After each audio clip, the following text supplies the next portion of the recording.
tahun 2021 adalah tahun memperkatakan firman Tuhan. Tahun 2021 adalah tahun untuk kita memperkatakan firman Tuhan setiap hari.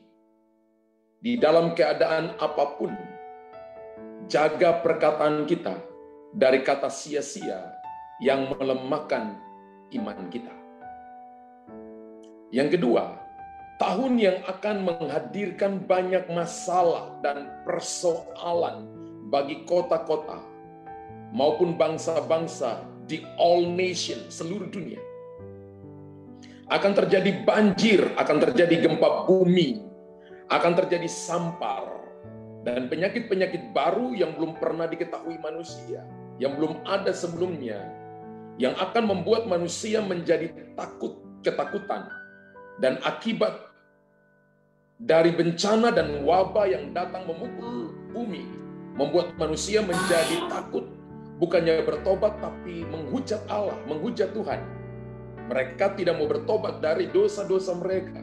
Ketika keadaan ini terjadi, gereja harus berdiri dan berdoa agar umat Tuhan tetap kuat dan tetap percaya kepada Tuhan tanpa bimbang dan ragu. Yang ketiga, gereja Tuhan harus tetap berdoa dan jangan lengah. Kita sedang masuk dalam tahun kegoncangan akibat krisis ekonomi, krisis sosial budaya, dan krisis pertahanan keamanan, serta krisis kepercayaan yang berkelanjutan di seluruh dunia. Para pemimpin dunia saling curiga satu dengan lainnya, dan akan terjadi pergantian kepemimpinan yang ekstrim di beberapa negara yang menganut sistem demokrasi dan monarki. Akan terjadi pemberontakan yang ekstrim di beberapa negara yang mengakibatkan jatuhnya korban jiwa karena perebutan posisi dan jabatan, baik itu kedudukan sebagai presiden maupun itu raja-raja. Akan datang negara-negara yang kuat dari utara untuk menindas negara-negara yang lemah, sehingga terjadi peperangan antar negara, dan hal tersebut mengakibatkan banyak nyawa yang melayang. Stabilitas kawasan akan terganggu, yang membawa dampak perang yang berkepanjangan, yang merugikan banyak harta dan jiwa. Hal di atas, kalau tidak ditangani dengan baik, maka akan memicu perang dunia ketiga. Sebab perang dunia ketiga akan terjadi dengan tidak terduga-duga, dengan bangsa yang tidak terduga-duga. Gereja harus berjaga-jaga dan berdoa, seperti 5 anak darah yang bijaksana, yang mempunyai persediaan minyak yang cukup.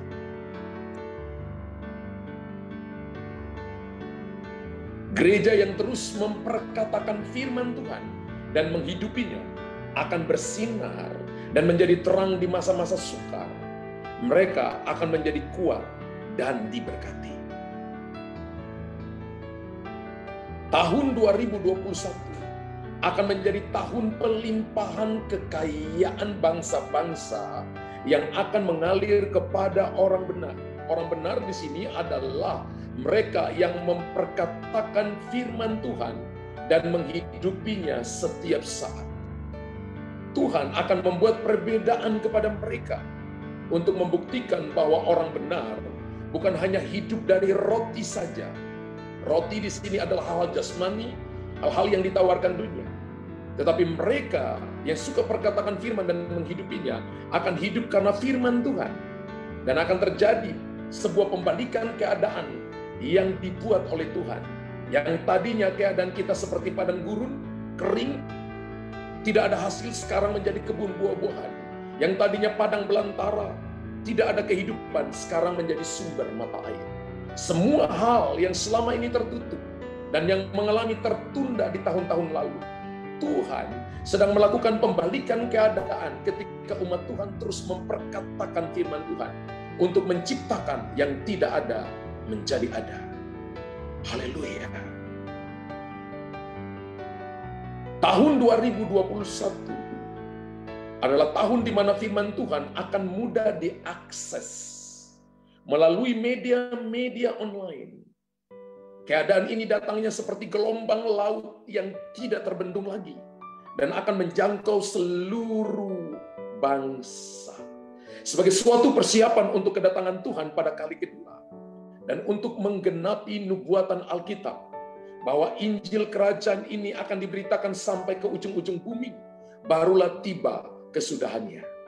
Gereja-gereja yang terus berdoa, berpuasa, dan memperkatakan firman Tuhan dan menjadikan ini sebagai gaya hidup, mereka akan mengalami suplai dari Tuhan. Dan hamba-hamba Tuhan yang hidup benar, hidup sesuai dengan firman Tuhan, akan dilindungi dan dijaga sendiri oleh Tuhan dari badai krisis dan dari sampar.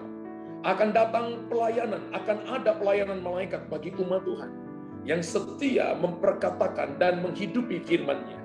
Sebab Tuhan punya rencana besar atas mereka untuk menyiapkan mereka menjadi pionir atau penggerak untuk masuk dalam zaman baru setelah seluruh dunia dilanda COVID-19.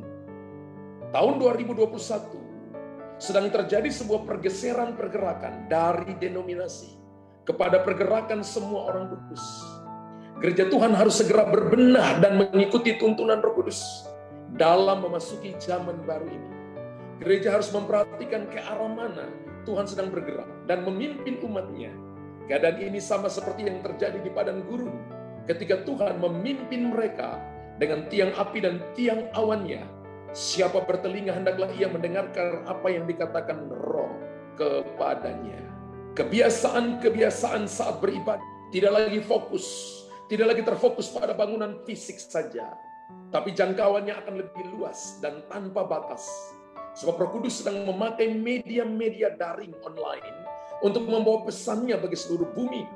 Dan setiap orang baik kecil dan besar sedang dipakai oleh Tuhan untuk membawa pesan yang akan menyatukan seluruh tubuh Kristus tanpa melihat label denominasi. Dan tidak lagi terfokus ke satu orang, tapi semua orang yang memberikan hatinya pada Tuhan akan dipakai oleh Tuhan.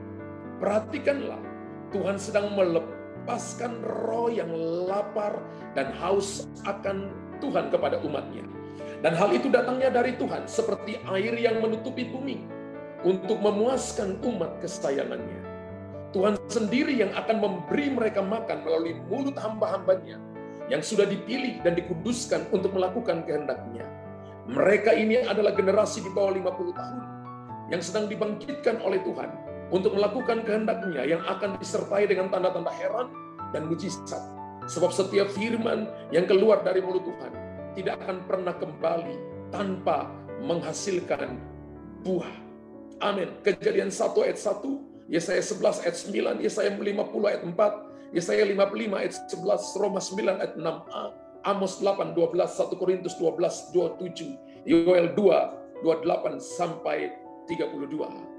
Makassar, 10 November 2020.